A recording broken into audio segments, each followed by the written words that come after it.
خوش آمدید ایک نئے موضوع کے ساتھ۔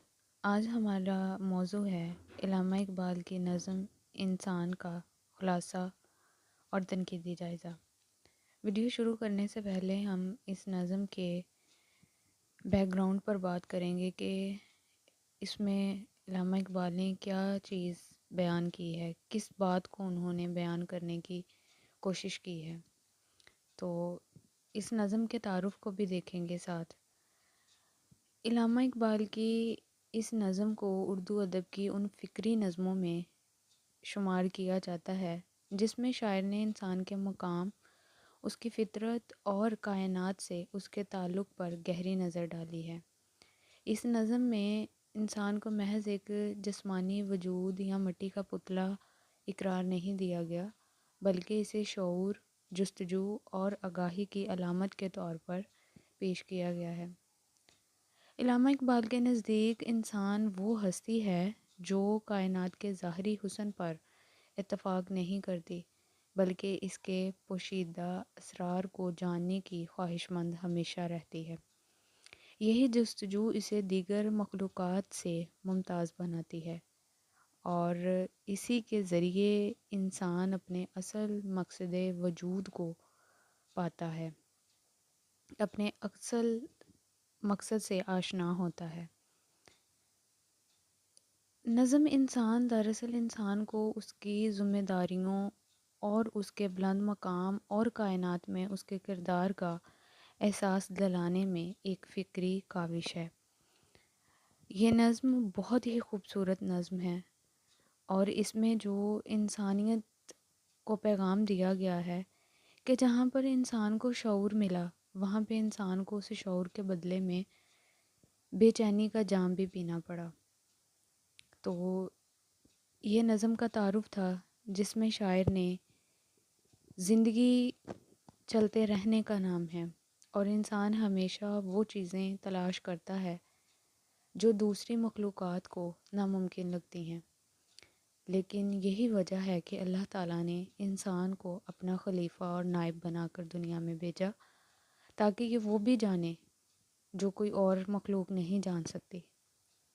تو علامہ اقبال کی بنیادی طور پر اس نظم میں یہی جو کار فرما پیچھے سوچ ہے وہ یہی ہے کہ انسان وہ واحد مخلوق ہے جو اپنے اور خالق کے درمیان تعلق کی نوعیت کے بارے میں ہر وقت جستجو، کھوج اور بے چینی کا شکار رہتی ہے، اور وہ اپنے اور خدا کے تعلق کو جاننے کی کوشش کرتی ہے۔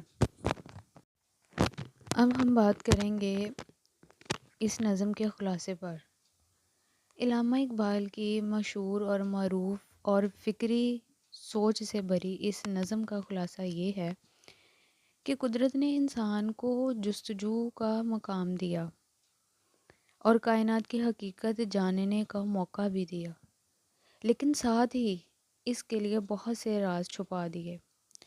جہاں اگر دیکھا جائے تو اللہ تعالیٰ نے انسان کو اپنا نائب اور خلیفہ بنا کر دنیا میں بھیجا ہے، جہاں پر اس کو زندگی کا جام پلایا، جہاں پہ اس کو اچھائی اور برائی میں تمیز سکھائی، اس کو شعور دیا، وہاں پہ اللہ تعالیٰ نے بہت سارے ایسے راز چھپا لیے کہ جنہیں انسان تلاش کرتا ہے، جن کی کھوج میں وہ مسلسل دن رات لگا رہتا ہے۔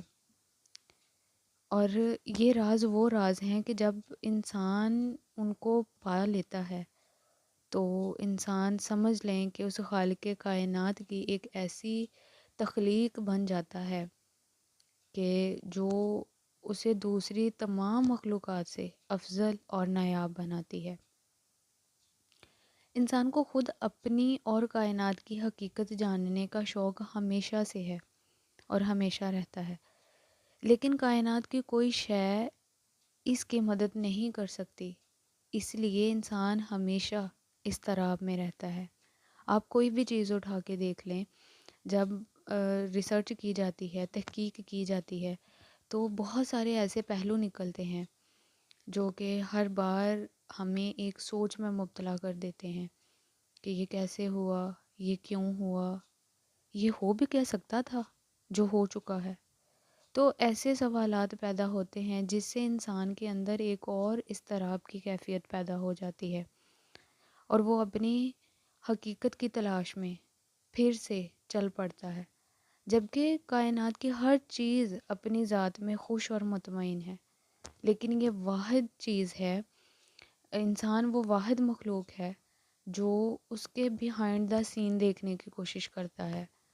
دوسری تمام مخلوقات جو ہیں، کم ہے زیادہ ہے جیسے بھی ہیں، وہ جس جانے بغیر اپنی ڈیوٹیز جو ہیں وہ پوری کر رہی ہیں، لیکن انسان ایسا ہے کہ وہ اس چیز کو ہمیشہ سے کافی نہیں سمجھتا، بلکہ وہ یہ چاہتا ہے کہ میں یہ دیکھوں، میں اسے جاننے کی کوشش کروں کہ یہ کائنات کیسے کام کر رہی ہے، کیسے اللہ تعالیٰ نے ایک بہت پیچیدہ سا نظام جو ہے وہ بنا رکھا ہے۔ تو جو تحقیق کرنے کی، جو ریسرچ کرنے کی ایک صلاحیت دی ہے، وہ اللہ تعالیٰ نے انسان کو دی ہے کہ انسان دیکھے، جو زمین اور آسمان میں جو بھی خزانے چھپے ہوئے ہیں، انسان ان کی تصدیق کرے، ان کی کھوج لگائے، دیکھے کہ قدرت نے کیا کیا نشانیاں رکھی ہیں۔ جو ہمارا نیکسٹ ہے، اس نظم کا تنقیدی جائزہ۔ اس نظم میں کچھ ایسے انسان کا مقام،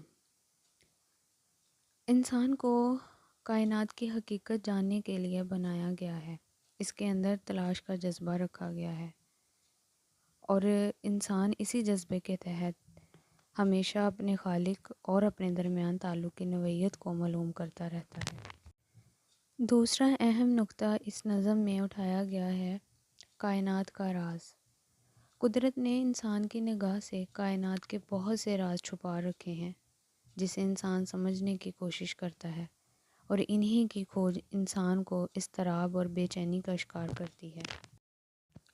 تیسرا بہت اہم نقطہ ہے انسان کا اضطراب۔ کائنات کی دوسری چیزیں اپنی ذات میں خوش ہیں، لیکن انسان اپنی اور کائنات کی حقیقت جاننے کے لیے ہمیشہ بے چین اور مضطرب رہتا ہے، جس کی وجہ سے وہ کبھی مطمئن نہیں ہوتا اور ہمیشہ الجھن کا شکار رہتا ہے۔ چوتھا بہت اہم نقطہ ہے قدرت کا نظام۔ قدرت نے ہر چیز کو ایک مقصد دیا ہے، مگر انسان کا مقصد سب سے بڑا ہے۔ وہ اپنی اور خدا کی حقیقت جاننا چاہتا ہے، وہ اپنے اور خدا کے درمیان جو تعلق ہے اس کی نوعیت کو سمجھنا چاہتا ہے، اور یہی چیزیں انسان کو، یہ بے چینی، یہ کھوج کرنے کی کوشش انسان کو دوسری تمام مخلوقات سے افضل بناتی ہے۔ تو یہی تھی آج کی ویڈیو۔ امید ہے کہ آج کی ویڈیو آپ کو پسند آئی ہوگی۔ ویڈیو پسند آئی ہو تو ویڈیو کو لائک، شیئر اور چینل کو سبسکرائب کرنا مت بھولیے گا۔ نیکسٹ ویڈیو تک کے لیے خدا حافظ۔